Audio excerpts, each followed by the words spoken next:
Halo guys, jadi pada video kali ini saya akan berikan review pemakaian dan sharing pengalaman raket dari Li-Ning yang belakangan ini lagi rame, yaitu Ice Force Cannon Pro. Ini adalah versi upgrade-nya, versi yang lebih tingginya daripada Ice Force Cannon biasa, yang kemarin pernah viral, pernah rame, pernah hits ya. Dan menurut saya Ice Force Cannon Pro ini juga mestinya bisa rame juga, bisa viral juga ya, melihat performa yang diberikan. Menurut saya ini asik juga ya, secara kelas lebih tinggi, secara harga juga lebih tinggi. Harusnya raket ini bisa memberikan performa yang lebih baik daripada X-Force Cannon biasa. Dan setelah saya coba bandingkan raket ini dengan X-Force Cannon biasa, dan memang secara performa ini ada peningkatan. Dan kemarin bahkan ya, ketika pertama kali memakai raket ini, kemudian percobaan pertama melakukan smash ya, itu saya langsung dibuat terkesan oleh raket ini ya, karena feel solidnya tuh dapat banget ya. Ketika terjadi impact dengan shuttlecock, itu feel solidnya tuh asik banget. Dan saya merasakan raket ini bisa memberikan bantuan generate power ya. Buat saya pribadi yang tipikal pemainnya itu lebih ke all-rounder ya, all-rounder cenderung ke power ya, menggunakan raket ini itu benar-benar sangat membantu sekali ya. Apalagi saya secara power biasa-biasa aja, nggak terlalu istimewa. Dengan raket ini itu bisa merasakan smashnya jadi lebih kuat guys ya. Nah, pada video kali ini kita akan bahas secara lengkap detail kupas tuntas untuk raket ini, mulai dari feeling, karakter, detail performanya, termasuk nanti jika ada minusnya ya juga kita akan sampaikan guys ya. Dan pada kesempatan kali ini juga di sini saya membawa beberapa raket ya, seperti ada Astrok 3DG ST, Astrok 3DG HF, Astrok 88 Play, dan juga turbocharging JetBoost dari Li-Ning ya, hanya sekedar untuk komparasi ya. Buat kalian yang penasaran untuk komparasinya X-Force Cannon Pro ini dengan raket-raket ini kemarin sudah saya coba bahas ya, bisa kalian cek aja video saya sebelumnya, atau kalian cek aja di kolom deskripsi guys, saya sertakan linknya di situ guys ya. Oke, jadi langsung aja kita mulai nge-review X-Force Cannon Pro. X-Force Cannon Pro ini dibanderol dengan harga mulai dari 900 sekian sampai 1 sekian juta guys. Ada dua pilihan warna, merah dan juga biru, seperti yang saya pegang guys ya. Nah, birunya ini menurut saya asik dengan beberapa kombinasi warna, seperti ada warna putih, ada hijaunya, ada pinknya, kemudian finishingnya dibuat matte doff, tapi itu dia enggak pucat ya, terkesan tetap kerasa mewah ya. Desainnya juga menurut saya kekinian, jadi ini menurut saya asik banget. Secara harga ini udah oke guys ya. Nah, kemudian framenya seperti ini ya, ini standar, nggak compact, dengan jumlah grommet ada 72 seperti biasa. Cuma yang memang bikin heran itu apa guys ya, adanya grommet itu di bagian bawah. Biasanya kalau Li-Ning itu jarang guys ya bermain seperti ini, tapi ini menurut saya oke banget guys ya. Sudah ada teknologi yang namanya HDF Shock Absorption System ya, jadi berbeda dengan yang versi Cannon Pro Canon biasa yang Sonic Boom System, tapi di sini dia menggunakan HDF Shock Absorption System. Kalau saya rasakan jika dibandingkan dengan X-Force Cannon biasa, memang yang ini itu dia lebih asik, feel solidnya lebih asik guys ya. Soliditasnya juga menurut saya oke banget ya. Dan seperti yang saya katakan tadi, dengan raket ini itu seperti bisa membantu generate power, karena memang karakter shaftnya yang ini cenderung flex guys ya. Nah, cuma flexnya ini nggak lebay, berbeda dengan X-Force Cannon biasa yang flexnya itu lumayan kerasa. Kalau ini nggak terlalu guys ya. Nah, jadi tentu akan memberikan pengaruh di bagian kontrolnya. Kalau raket yang terlalu flex memang kurang nyaman kalau kita mau melakukan control flashing yang lebih terakurasi ya. Tapi dengan raket ini ya, yang flexnya ini nggak terlalu lebay, jadi kita masih bisa mengandalkan untuk control flashing yang lebih terakurasi. Kemarin udah saya coba dalam beberapa kesempatan, buat kontrol-kontrol juga asik guys ya. Jadi selain bermain power, untuk kontrol ini juga bisa kita andalkan guys ya. Nah, untuk karakter shaftnya yang seperti ini mirip dengan Li-Ning turbocharging JetBoost ya, jadi flexnya nggak terlalu flex. Jadi bisa dikatakan, misalkan kalau X-Force Cannon biasa itu dia flex, kalau yang ini X-Force Cannon Pro itu lebih di atasnya guys ya, medium flex atau mungkin medium ya. Tapi jika dibandingkan dengan punyanya Yonex, Astrok 3DG ST, Astrok 88 Play, atau bahkan Astrok 3DG HF ya, yang secara spek ini high flex ya, tapi masih terasa lebih flex ini ya. Dan menurut saya flexnya ini bisa membantu memberikan generate power. Buat kalian yang secara power mungkin biasa-biasa aja, kurang, pasti akan terbantu dengan raket ini. Dan saya juga lebih suka raket ini, X-Force Cannon Pro, jika dibandingkan dengan duo Astrok 3DG ST ataupun HF guys. Kenapa? Karena kalau saya perhatikan dari kebiasaan di tempat saya bermain yang menggunakan kok lancip dan juga ada kok tumpul, kemudian saya bermain juga ya sehabis pulang kerja, secara tenaga pasti juga sudah habis, besoknya harus kerja lagi ya. Raket ini sangat membantu saya guys ya, karena shaftnya yang flex itu bisa membantu generate power. Raket ini juga membuat kita itu jadi lebih berhemat secara power ya. Kalau kita tidak terlalu pengen capek-capek, atau mungkin kalian secara power biasa-biasa aja, atau kalian ingin smash yang lebih tajam juga, raket ini menurut saya asik banget ya. Tapi nanti kembali guys ya, bukan berarti yang stroke 3DG ST dan HF nggak enak. Secara generate power mungkin oke, lebih tinggi yang stroke 3DG HF karena secara berat dan BP-nya lumayan guys ya. Tapi kalau kita pakai secara keseluruhan bermain, kita misalkan dalam suatu jadwal kita bermain mungkin 2 atau 3 kali ya. Saya bermain biasanya menggunakan hitungan 30, kemudian ada nggak langsung, modelnya bukan sistem rally guys, jadi ada second-second gitu ya, orang kedua ya. Nah, itu akan sangat membantu sekali raket ini guys ya.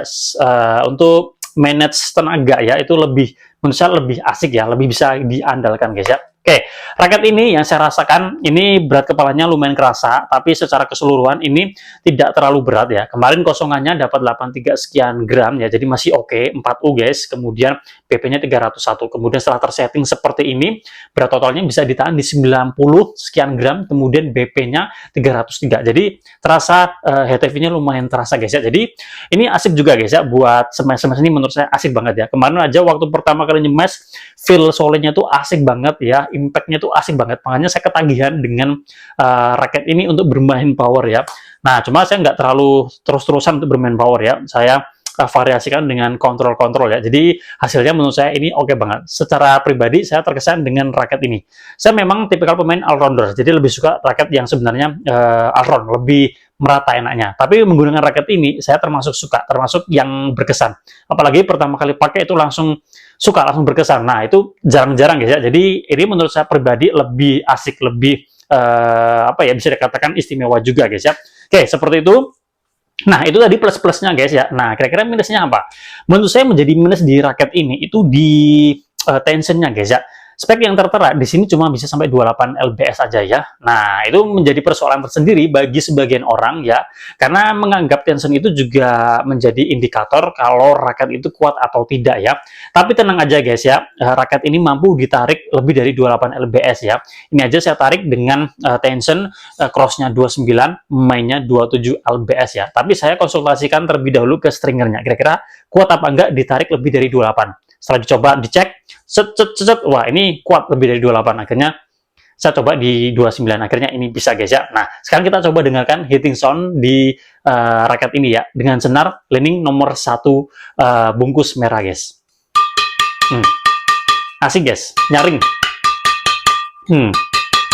Asik banget ya. Jadi buat mas-mas ini juga tambah semangat ya. Apalagi kalau dikasih senar yang lebih bagus lagi, pasti hitting soundnya jadi lebih maksimal lagi guys ya. Oke, itu untuk feeling dan juga karakternya ya. Jadi secara feeling menurut saya oke. Buat saya pribadi yang secara karakter pemain all-rounder, tapi menggunakan raket power ini asik juga. Tetap ada feel all-roundnya guys. Jadi ini termasuk yang saya sukai. Bisa diandalkan untuk kontrol-kontrol juga guys ya. Oke, sebelum kita lanjut ke detail performa, berikut cuplikan ketika saya menggunakan raket ini. Oke, check this out.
Nah, sekarang kita akan bahas detail performa untuk raket ini ya. Kalau kita melihat karakter dari raket ini yang secara karakter atau tipe itu adalah raket tipe power, tentu raket ini mengutamakan yang diunggulkan yaitu di powernya. Buat kalian suka smash-smash, gebuk-gebuk ya, secara permainan dominan di belakang. Ini raketnya menurut saya asik banget ya.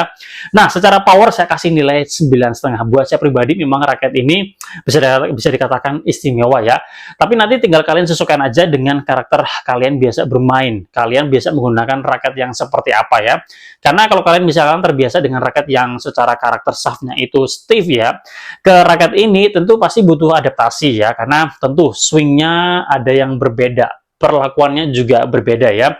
Dari sebagian kalian mungkin bisa jadikan raket ini sebagai senjata utama, sebagian dari kalian mungkin bisa dijadikan menjadikan raket ini sebagai raket backup ya. Kalau kalian misalkan secara power udah turun, udah habis fisiknya, ini juga bisa menjadi backup yang menurut saya bagus ya. Tetap bisa diandalkan, tetap berbahaya menurut saya guys. Apalagi kalau kalian suka bermain wrist ya, ini kita nggak perlu jumping ya untuk membuat arah kok itu lebih tajam ya. Jadi ini menurut saya asik juga guys ya. Oke, kemudian untuk lop-lopan saya kasih nilai 9,5 juga. Untuk drive ya sebenarnya tidak sebagus powernya ya, karena ini DP-nya tinggi guys ya, jadi ya memang secara performa lebih kurang daripada powernya ya guys ya. Tapi menurut saya raket ini untuk swing juga masih ada responsifnya guys, jadi saya kasih nilai 8,5 guys. Kemudian buat defense, menurut saya raket ini juga enak. Shaftnya yang ada flexnya, ini lumayan ngebantu kita melakukan defense. Apalagi kalau kalian defense-nya itu biasa menggunakan wrist, ini pasti akan asik banget ya.